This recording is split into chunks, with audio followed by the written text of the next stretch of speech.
Salut à tous, bienvenue dans cette nouvelle vidéo. J'espère que vous allez bien. En tout cas, moi, ça va. N'hésite pas à t'abonner sur la chaîne. On parle skincare, coiffure. Donc là, du coup, j'ai fait un tissage flip over. Donc j'ai utilisé la méthode flip over. Et là, j'entre dans ma 4e semaine. Et je vais te montrer comment je l'entretiens. Donc c'est un tissage raw hair, un tissage vierge. J'en propose à la vente. Donc voilà, c'est vraiment qualité. Il n'y a vraiment aucun produit dedans lorsque tu reçois la mèche. Et tu peux faire tout ce que tu veux dedans. Donc l'idée que je voulais, c'était de décolorer un petit peu pour qu'il y ait des légers reflets dorés. À la lumière du jour, c'est plus frappant. Tu vois mieux en fait la couleur. En tout cas, j'aime bien. Ça fait vraiment très naturel.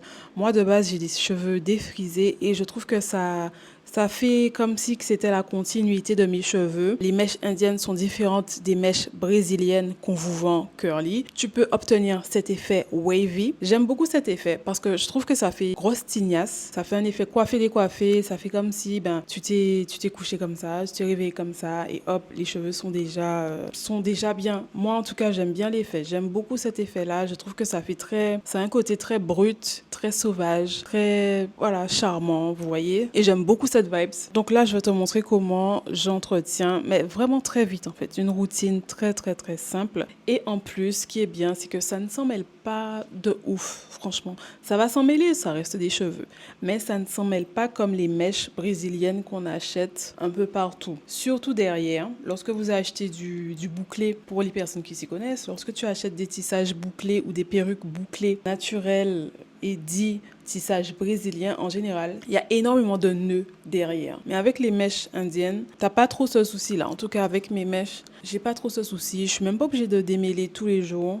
Je démêle au doigt vite fait et la mèche, elle est bien toujours. J'ai déjà testé plusieurs mèches, bien sûr, des mèches, des tissages brésiliens. Ça s'en mêle. Tu es obligé de démêler tous les 2-3 jours. J'ai déjà essayé également des tissages du Vietnam. Pareil, c'est très très très joli, très brillant, très soyeux, mais ça s'en mêle aussi. Donc les 2-3 jours, tu dois régulièrement démêler derrière. Mais là, je vous dis, le tissage indien, franchement, il fait sa vie. Et ça s'en mêle pas trop. Tu veux vraiment que les boucles soient révélées, tu prends ce genre d'ustensile que tu vas mettre à ton fer. Et ensuite, lorsque tu humidifies les cheveux et que tu mets un produit qui révèle les boucles, qui active les boucles, donc je vais te montrer un modèle. Donc lorsque j'ai un tissage bouclé, j'aime bien utiliser ce produit. Alors, il y a vraiment un produit que j'adore. Je vais vous le mettre en photo, mais lorsqu'il n'est pas disponible, parce que j'ai vraiment du mal à le trouver, j'achète celui-là. Ce que j'aime bien, c'est que il fait son travail, il l'hydrate et puis ça active les boucles. Bien également, c'est que c'est un gros format quand même. Donc, il te durera assez longtemps.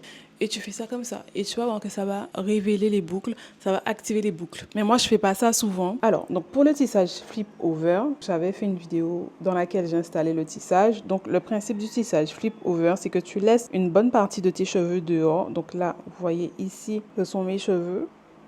Ok, qui sont dehors. À ce niveau, donc sur les côtés aussi, il y a également mes cheveux qui sont défrisés, je le rappelle. À ce niveau également, on a mes cheveux. Et derrière, on a également mes cheveux. L'intérêt de faire cette technique flip over, tu peux te coiffer comme tu veux en fait. Tu peux mettre l'arrêt comme tu veux.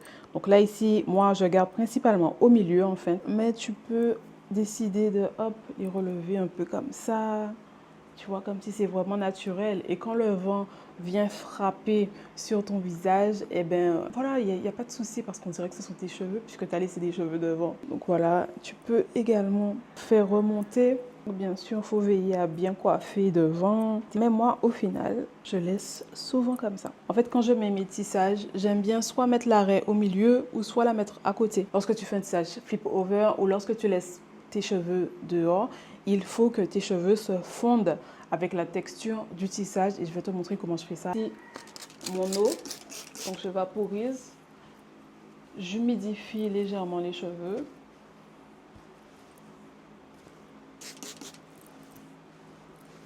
Et vous voyez, rien qu'en mettant un petit peu d'eau, ça les discipline déjà.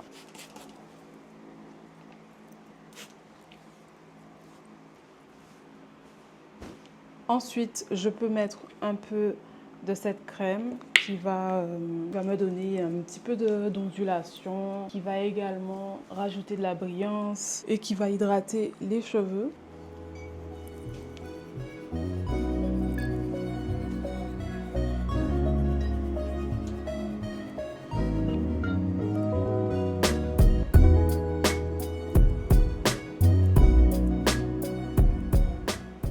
Là maintenant je brosse pour que mes cheveux se fondent avec les mèches du tissage. Mais je brosse pas trop pour ne pas trop casser les boucles non plus.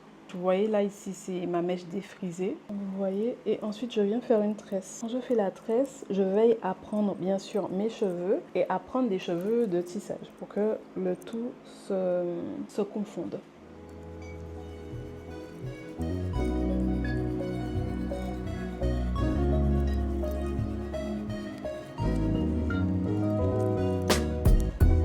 Donc voilà, vous voyez qu'ici, donc j'ai fait ma tresse. Après, si tu veux, et ça c'est optionnel, tu peux rajouter des petites choses comme ça. Et ça fait un joli effet bouclé en fin de natte. Donc ça, c'est vraiment si tu veux, si tu as le temps. En tout cas, lorsque tu vas retirer, ce sera très joli. Maintenant, je vais faire une deuxième tresse à ce niveau. Donc je prends un peu de mèche. Hop, comme ceci. Et pareil, je viens prendre mes cheveux avec le tissage et hop, je fais ma tresse. La tresse, elle n'est pas hyper bien faite, mais vous verrez que le résultat est pas mal. Donc, lorsque vous humidifiez les cheveux avec de l'eau, il ne faut pas trop humidifier les cheveux. Pas les mouiller, quoi. Tu les humidifies et c'est ce qui va faire que la natte va prendre forme, va prendre un certain pli. Lorsque tu n'humidifies pas trop les mèches, tu peux faire ta coiffure avant d'aller au travail. Et lorsque tu défais les nattes, eh ben, tu auras ce joli effet. Si tu mouilles trop, la mèche, elle n'aura pas le temps de sécher et de prendre le pli. Alors, donc pour derrière, ça dépend encore une fois du temps que j'ai. Soit je fais également des nattes derrière, ou soit je laisse comme ça. En tout cas, l'important pour moi, c'est que le devant soit harmonisé, que le devant soit bien fondu avec mes cheveux et les mèches du tissage. Je vais continuer. Mes nattes sont assez grossières. Mais toi, si tu veux, tu peux faire des nattes plus petites. Ce que j'aime également avec la mèche, c'est que vraiment, je ne perds pas beaucoup de cheveux lorsque je coiffe. Et ça, c'est vraiment non négligeable puisque lorsque tu te coiffes et que tu vois qu'il y a beaucoup de cheveux à terre et que tu dois partir, c'est un petit peu embêtant. Et je viens mettre mon petit bigoudi.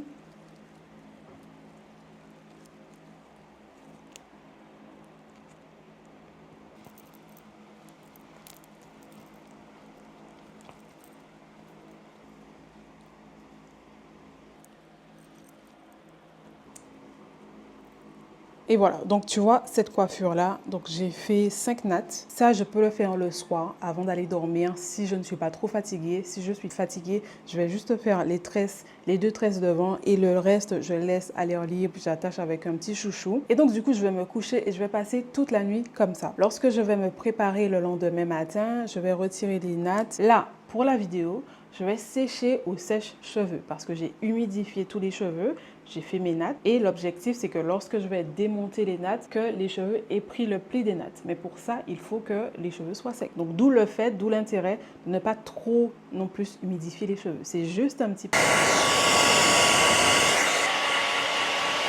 Ok, donc là c'est plus ou moins sec. Je vais dénatter les nattes dehors à la lumière du jour et comme ça tu verras mieux ce que ça donne.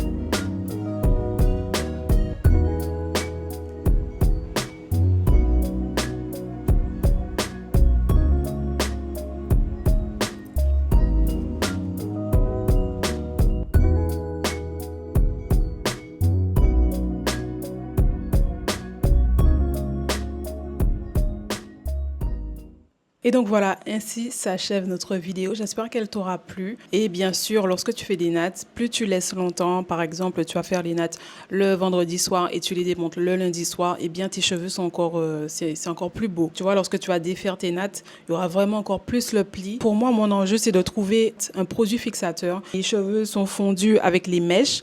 La couleur aussi va bien. C'est une couleur que j'ai fait en sorte qu'elle soit très naturelle. On se retrouve pour une autre vidéo. À la prochaine. Bye.